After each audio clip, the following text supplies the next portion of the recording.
Hello everyone, welcome to Legum Figum Study with me. In this video, we will be covering the Constitution of India 1950, Part 1st, the Union and its Territory. Let us look. पहले पढ़ने से पहले मैं आपसे ये बोलना चाहूँगी कि आप बेयर एक्ट अपने सामने रख लें और मेरे साथ पढ़ते चलें.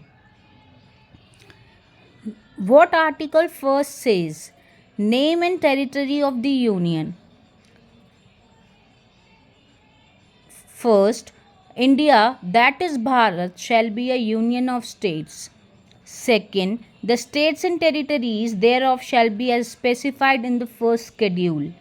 Third, the territory of India shall comprise A. The territory of states, the union territories specified in the first schedule. C. Such other territories as may be acquired. आपको जनरली आर्टिकल 1 में से जनरली ये question पूछ लिया जाता है कि India जिसको भारत बोला गया है उसको क्या बोला गया है, यूनियन ऑफ स्टेट्स बोला गया है, या आपको एक आधा का और ऑप्शन दे देंगे, उनमें से आपसे पूछ लेंगे. तो आपको बेयर एक्ट बहुत अच्छे से रीड आउट करना है, ठीक है. आई होप आपको ये जो है आर्टिकल फर्स्ट समझ में आ गया होगा. इसमें ऐसा कुछ नहीं है कि हिंदी में इसका वर्णन किया जाए.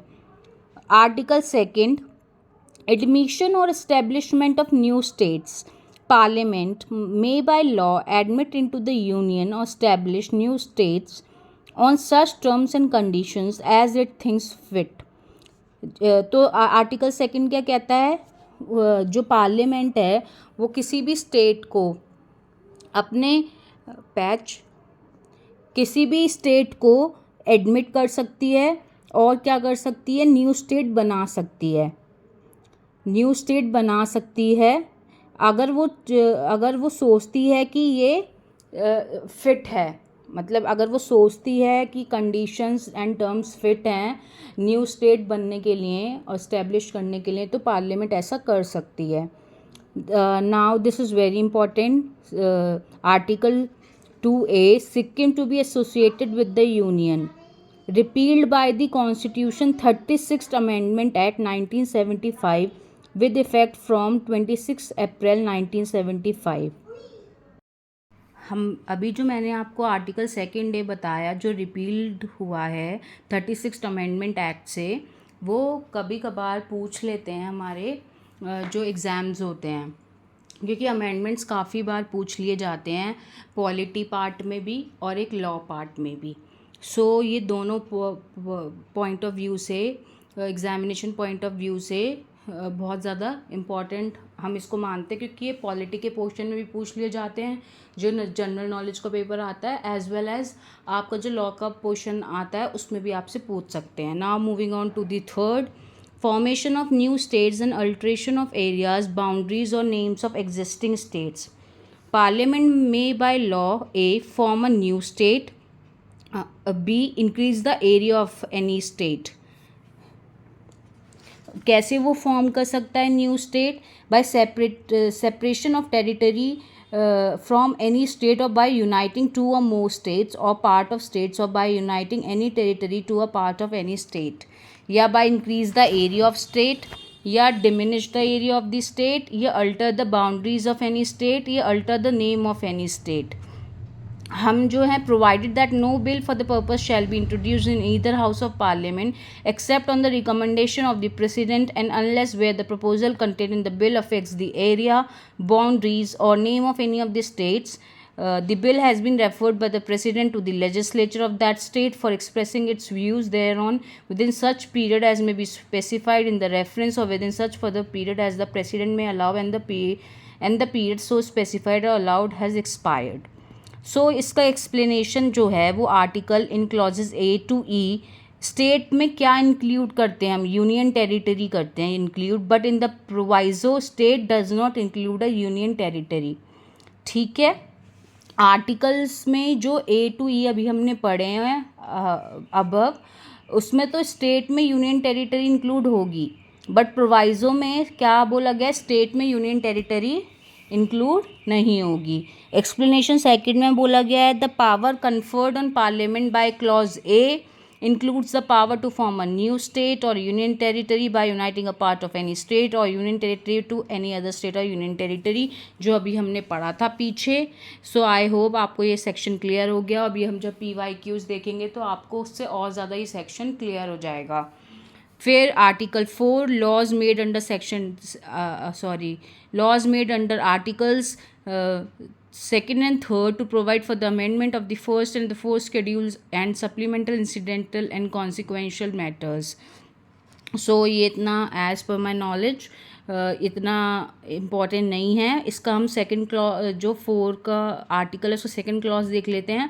No such law as aforesaid shall be deemed to be an amendment of the constitution for the purpose of article 368। So ये थोड़ा आप देख लीजिएगा। अब now coming on to the PYQs। Let's see this question 175. Match list first with list second and select the correct answer using the codes given below the list. List 1 दे रखी है, list second दे रखी है। ये UP PCSJ में 2006 में आया है। देखिए जो हमने आर्टिकल 1 में पढ़ा था, India that is Bharat is a union of state. फिर B liberty of thoughts expression and worship, C freedom of speech and expression, D protection of interest of minorities. आपको इनको लिस्ट 2 सेकेंड से मैच करना है। तो जब तक आपको आर्टिकल की अंडरस्टैंडिंग नहीं होगी तो आप नहीं कर पाएंगे। तो इसका आंसर आप देखिए C है।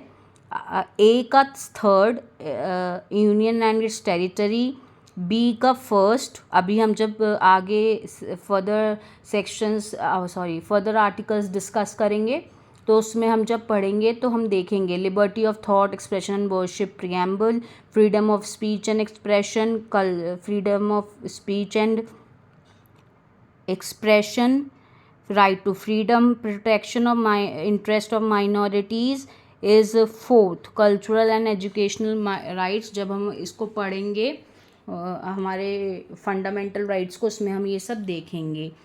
तो अभी मैंने ये क्वेश्चन इसलिए डिस्कस किया है कि India that is Bharat is a union of states कैसे पूछा गया है प्रीवियस ईयर क्वेश्चंस में।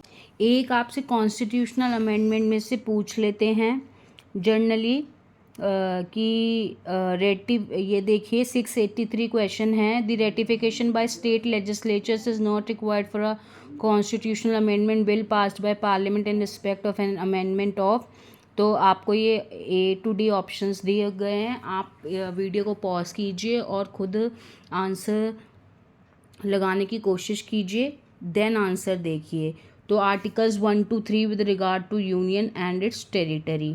अगर आपको अंडरस्टैंडिंग है आर्टिकल्स 1 to 3 की तो आप ये जनरली कर सकते हैं।